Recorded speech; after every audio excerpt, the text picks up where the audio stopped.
Hi, welcome back. So today let's understand the methods by which you can find a square root of any given number. So the first method is the factorization method.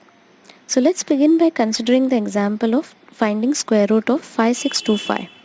Now in this method we need to find the prime factors of the number which is given to us.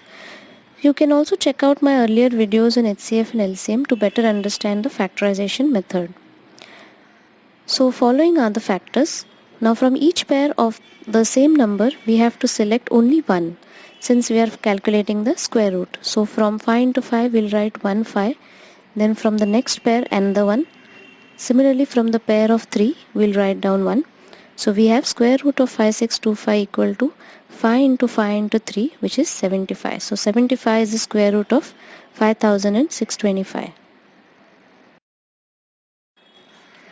Now suppose we have a decimal number whose square root we want to calculate. So we can simplify the question a bit by first removing the decimal and writing the number as a fraction. So 5.76 can be written as 576 upon 100 because after decimal we have two digits. That's why we write it as upon 100 in the denominator. So again we'll begin by finding the prime factors of both numerator and denominator. So we'll have 2 into 2 into 2 into 3 in the numerator and 2 into 5 in the denominator. So that gives us 24 upon 10, which can also be written as 2.4. So now that we have understood how to find the square root, let's try a different type of a question. So we need to find the value of square root of 0.36 plus square root of 0.01 plus square root of 0.0016 plus square root of 1.69. So again we'll begin by writing each number as a fraction. So now we know the square root of each number, so we can directly write it as 6 upon 10 plus 1 upon 10 plus 4 upon 100 plus 13 upon 10. So adding the numbers with 10 as the denominator first, we'll have 20 upon 10 plus 4 upon 100. Now the LCM of 10 and 100 is 100, so we have 204 upon 100 or 2.04 as the final value. Now let's try and understand the second method, which is the division method. So our first example is finding the square root of 484. So for easier understanding, let's first locate where would be our decimal point. So for any number, when the number does not have a decimal point, the decimal is always at the end of the number. So we place the decimal at the end. So now we have to group the numbers into pairs. So how do we do this is on the left hand side of the decimal, we make pairs going from the right to left, and on the right hand side of the decimal we make the pairs by going from left to right. So our first pair will be 84 and then 4 will be alone as it is since there is no other number with it. Okay, so first number which we have to divide is 4. Now we have to find a number which when multiplied with itself gives us a number which is equal to or as close as possible to 4. So we know that 2 into 2 gives us 4.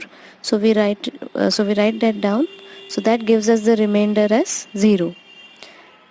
Now as our normal division, the next pair would come down, which is 84.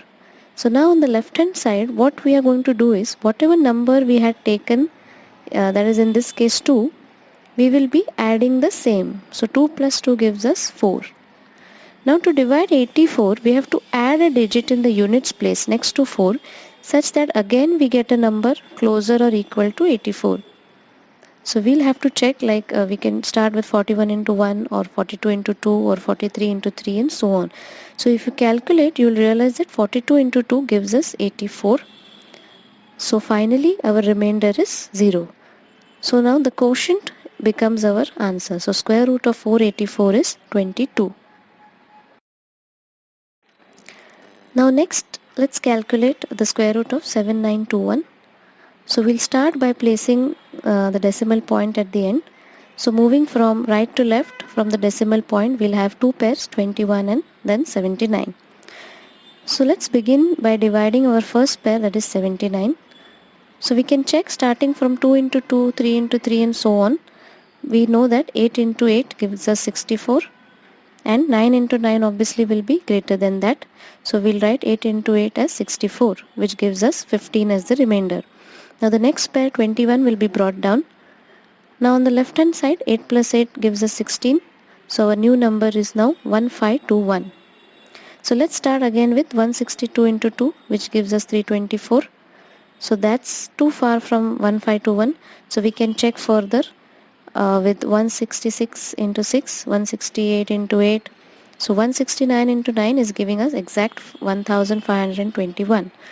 So now our remainder is 0, and so the square root of 7921 is 89.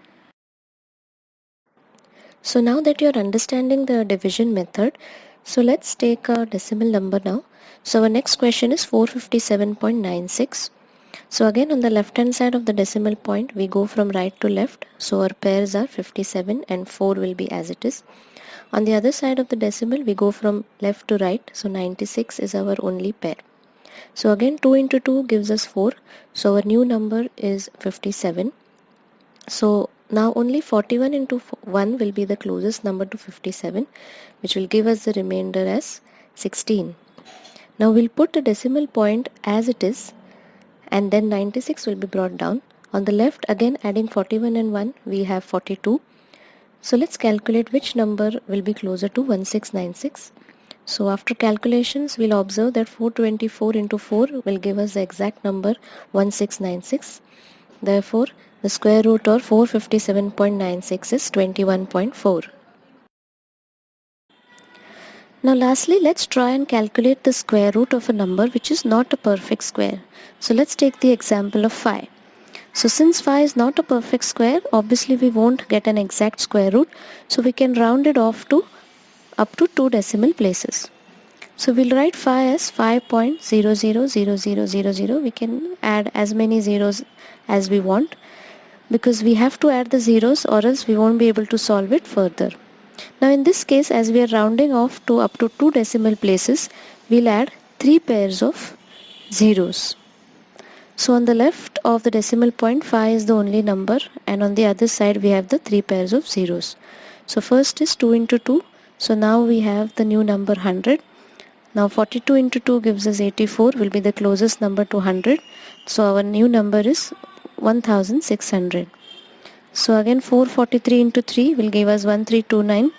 So the remainder now is 271, and the last pair of zeros will be brought down.